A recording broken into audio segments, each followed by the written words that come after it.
Malampuzha block പഞ്ചായത്തിൻ്റെ ഇവിടുത്തെ പ്രതിനിധി ശ്രീ തോമസ് വാഴപ്പള്ളി, ക്ഷേമകാര്യ standing committee chairperson Malampuzha block പഞ്ചായത്തിൻ്റെ ശ്രീമതി കാഞ്ചന സുദേവ്, ഈ ഉദ്യാനം നവീകരണത്തിന് വേണ്ടി കാര്യമായി പ്രവർത്തിക്കുന്ന നമ്മുടെ ക്യൂറേറ്റർ ശ്രീമതി പത്മജ, വിനോദസഞ്ചാര വകുപ്പിൻ്റെ deputy director Shri S Anilkumar, ഈ തിരക്കിട്ട പ്രവർത്തനങ്ങൾക്ക് ഏകോപിപ്പിക്കാനും ഇതിനു വേണ്ടിയുള്ള പ്രധാന പങ്ക് വഹിക്കുകയും ചെയ്തുകൊണ്ടിരിക്കുന്ന ജില്ലാ ടൂറിസം പ്രൊമോഷൻ കൗൺസിലിൻ്റെ സെക്രട്ടറി ഡോക്ടർ സിൽബർട്ട് ജോസ്, പ്രിയപ്പെട്ട സഹോദരി സഹോദരന്മാരെ, സുഹൃത്തുക്കളെ, അതുപോലെ തന്നെ ഇവിടുത്തെ ഈ തോട്ടമൊരുക്കുന്നതിൽ പ്രധാന പങ്ക് വഹിക്കുന്ന തൊഴിലാളികളെ, പ്രിയപ്പെട്ട ഉദ്യോഗസ്ഥരെ, പ്രിയപ്പെട്ടവരെ, നമ്മുടെ പാലക്കാട്ടിൻ്റെ ബഹുമാനപ്പെട്ട ജില്ലാ കളക്ടർ ശ്രീമതി ചിത്ര IAS അവர்கள் കയ്യോലം ഇങ്ങനെ ആശയം മുന്നോട്ട് വെച്ചു എന്നത് അതിൻ്റെ ഒരു തുടർച്ച എന്ന രീതിയിൽ രണ്ടാമത്തെ വർഷം ഉള്ള ഈ ഫ്ലവർ ഷോ നമ്മൾ ഒരാഴ്ചക്കാലം നീണ്ടു നിൽക്കുന്നത് ഇവിടെ നടത്താൻ തീരുമാനിച്ചിരിക്കുകയാണ്. വല്ലാത്ത ജനശ്രദ്ധ ആകർഷിക്കാൻ കഴിഞ്ഞ കൊല്ലം നടത്തിയ പരിപാടി കൊണ്ട് നമുക്ക് കഴിഞ്ഞു എന്ന് മാത്രമല്ല, നിയന്ത്രണാതീതമായ ജനക്കൂട്ടമുണ്ടായതും ഒരു അനുഭവമാണ്. അത് വല്ലാതെ ബുദ്ധിമുട്ടാതിരിക്കാൻ വേണ്ടിയുള്ള ഏർപ്പാടുകൾ ആലോചിച്ച് തീരുമാനം നമ്മൾ എടുത്തിട്ടുണ്ട്. ഈ വാഹനങ്ങൾ മുഴുവൻ ആകെ തന്നെ അങ്ങോട്ടും ഇങ്ങോട്ടും പോകാൻ പറ്റാത്ത രീതിയിൽ കൺജഷൻ ആകുകയും പലവർക്കും യാത്ര ചെയ്യാൻ പറ്റാതെ വരികയും ചെയ്ത ഒരു അനുഭവം. അത് മാത്രമല്ല, കുട്ടികൾ എടുത്തുകൊണ്ട് രക്ഷിതാക്കൾ വല്ലാതെ പ്രയാസം അനുഭവിക്കുന്നത് ഞങ്ങളൊക്കെ കഴിഞ്ഞ വർഷം നേരിട്ട് കണ്ടതാണ്.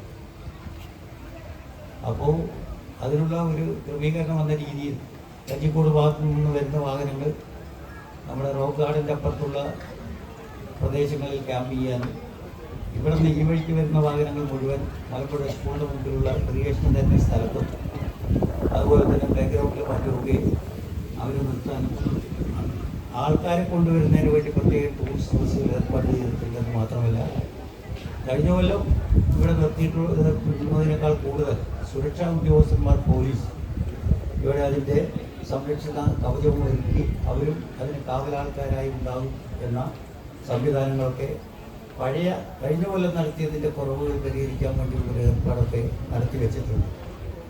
പക്ഷേ എനിക്ക് പറയാനുള്ളത്, ഈ മലപ്പുഴയുടെ പഴയ പ്രതാപം ഓർത്തുകൊണ്ടാണ് കൂടുതൽ ആൾക്കാർ ഇവിടെ വന്നത്. അപ്പോൾ ആ പഴയ പ്രതാപത്തിലേക്ക് എത്തുന്നതിന് വേണ്ടിയുള്ളൊരു പ്രവർത്തനം ഒരു ഫ്ലവർ ഷോ കൊണ്ട് നടത്തുമെന്ന് എനിക്ക് തോന്നുന്നില്ല. എന്തായാലും ആ പഴയ പ്രതാപം എന്ന് പറയുന്നത് ദക്ഷിണേന്ത്യയിലെ തന്നെ ഏറ്റവും പ്രധാനപ്പെട്ട ടൂറിസ്റ്റ് കേന്ദ്രമാണ്, വിനോദസഞ്ചാര കേന്ദ്രമാണ് ഈ മലമ്പുഴ. എനിക്ക് തോന്നുന്നു ഈ കാലാവസ്ഥയുടെ പ്രശ്നങ്ങൾ നമ്മൾ ആഗ്രഹിച്ച രീതിയിൽ ഈ പുഷ്പ ഇതൊന്നും ചെടികളൊന്നും അങ്ങനെ നമ്മൾ ഉദ്ദേശിച്ച രീതിയിൽ നീണ്ടകാലം ഇവിടെ നിലനിർത്താൻ കഴിയും എന്നെനിക്ക് തോന്നുന്നില്ല. ഇവിടുത്തെ കാലാവസ്ഥയ്ക്ക് അനുസരിച്ചുകൊണ്ടുള്ള പുഷ്പഫല പ്രദർശനം പ്രദർശനമല്ല, അത് ഇവിടെ നട്ടുവളർത്താൻ ആവശ്യമായ പ്രവർത്തനം നടത്തേണ്ടി വരും. ഒരു കാലത്ത് ഈ ഞാറ്റുവേലകളൊക്കെ ഉണ്ടായിരുന്ന ഒരു കാലത്ത് ഇടയ്ക്കിടയ്ക്ക് മഴ പെയ്യലും അതിനനുസരിച്ച് മഞ്ഞും അതുപോലെ തന്നെ വേനലും ഒക്കെ വരുമ്പോൾ ഈ നമ്മുടെ ഈ പുഷ്പ ചെടികൾക്കൊക്കെ ഒരു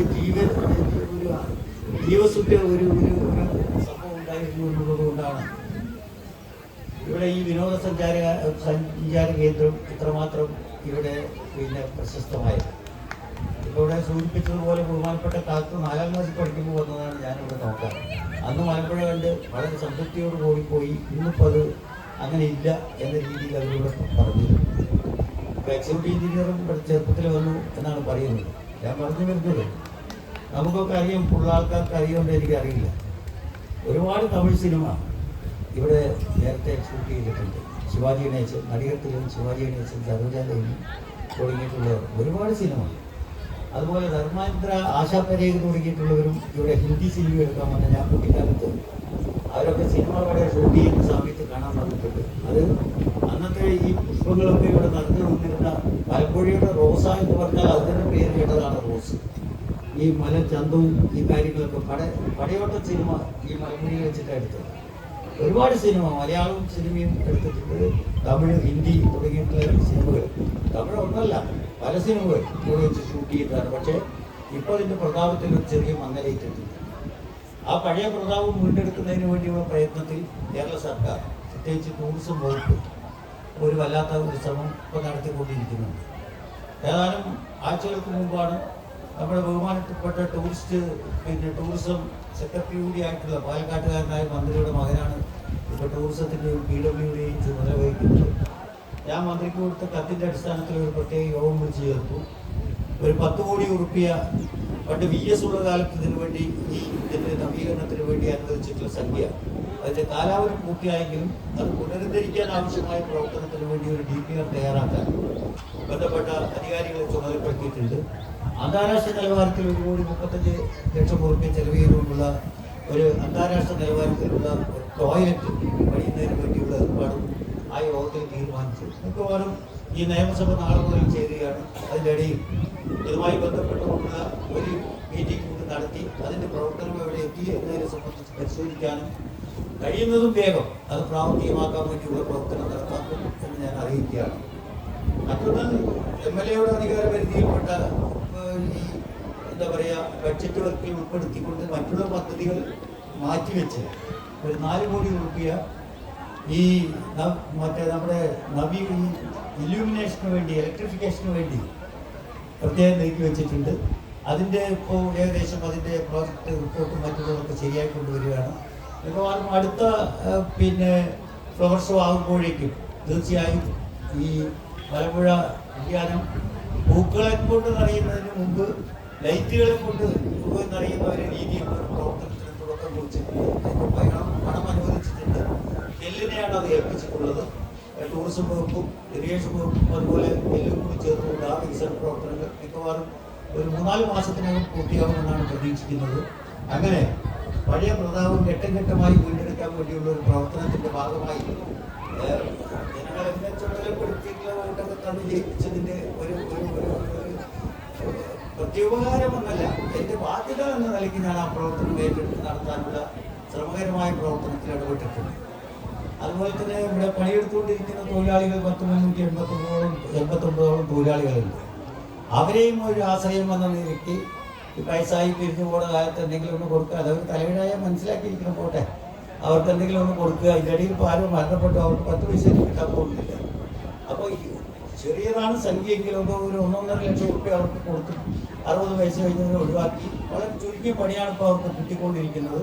ബാക്കിയുള്ളവർക്ക് പണി കിട്ടുക, അങ്ങനെ ഒരു പുതിയ സംവിധാനം ഏർപ്പാട് ചെയ്താൽ തീർച്ചയായും അവരെ സംബന്ധിച്ചിടത്തോളം അത് പുതിയതായിട്ടുള്ളത് ഭാവിയിൽ എല്ലാവർക്കും അതിൻ്റെ ഗുണം കിട്ടുന്ന രീതിയിലുണ്ടാകും. പക്ഷേ ആരോ തെറ്റിദ്ധരിപ്പിച്ച് അവരതിനെ തലയിടായി മനസ്സിലാക്കിയത് കൊണ്ട് പലരും പറഞ്ഞു ഞാനിപ്പോൾ അതിലേക്കൊന്നും കടക്കുന്നില്ല, രാത്രി മുഴുവൻ എനിക്കെതിരായിട്ടായിരുന്നു. പോട്ടെ, സാരമില്ല, ഞാനത് ഏറ്റെടുക്കാൻ തയ്യാറാണ്. കാരണം എന്താ അറിയോ, ഇത് നമുക്ക് അവരെ ബോധ്യപ്പെടുത്താൻ കഴിയാത്തത് കൊണ്ടാണല്ലോ അവർക്ക് വായി തോന്നിയത് പറയേണ്ടി വന്നത്. ഇതിലേറെ ക്രാക്ക് ഞാൻ കേൾക്കുന്നുണ്ട്. അതായത് MLAയുടെ ഫോൺ നമ്പർ കിട്ടാൻ ആർക്കും വലിയ പ്രശ്നമില്ല, ആയിരത്തി നോക്കി നെറ്റിലടിച്ചാൽ കിട്ടുക. അപ്പം ഇവിടെ ഇത് കാണാമെന്ന് തിരിച്ചു പോകുന്നവരൊക്കെ ആ റോഡ് ശരിയല്ലാത്തതുകൊണ്ട് വരുന്ന പ്രശ്നങ്ങളും പ്രയാസങ്ങളും രാത്രി 10-നും 11 മണിക്കും വിളിച്ചിട്ട് നിങ്ങളല്ലേ MLA, എന്ത് പണിയായി റോഡൊക്കെ ഇങ്ങനെ ഇട്ടിരിക്കുന്നത്, ആ ഉദ്യാനത്തിൻ്റെ കടപ്പ് കണ്ടില്ല, MC ഇരിക്കുന്നവിടുത്തെ സ്ഥലം കണ്ടില്ല എന്നൊക്കെ പറഞ്ഞിട്ട് എന്തൊരു കുഴപ്പം കൊണ്ട് വന്നതുപോലെ ആ രാത്രി ഒരു 11-12 മണി വരെ ഫോൺ കാൾ നമ്മളെ ചീത്ത പറയാൻ വേണ്ടിയിട്ട് അവർ, ഞാൻ നിയമസഭയിൽ അങ്ങനെ തന്നെ പറഞ്ഞു, നിയമസഭ കാണാം ഇവിടെ ഉദ്യാനം വേണ്ടി തിരിച്ചു പോകുന്നവർ മുഴുവൻ എന്നെ പ്രാഗിയിട്ടാണ് പോകുന്നത്. ആ പ്രാഗ് എന്നുള്ളത് എന്താണെന്ന് അവർക്ക് മനസ്സിലായില്ല, അത് പാലക്കാടൻ ഭാഷയാണ്. അത് ഞാൻ മലയാളത്തിൽ എക്സ്പ്ലെയിൻ ചെയ്ത് കൊടുത്തു. ചിലർ ചോദിച്ചു എന്താ നിങ്ങൾ പ്രാഗ് എന്ന് പറഞ്ഞാൽ എന്താണെന്ന് ചോദിച്ചു.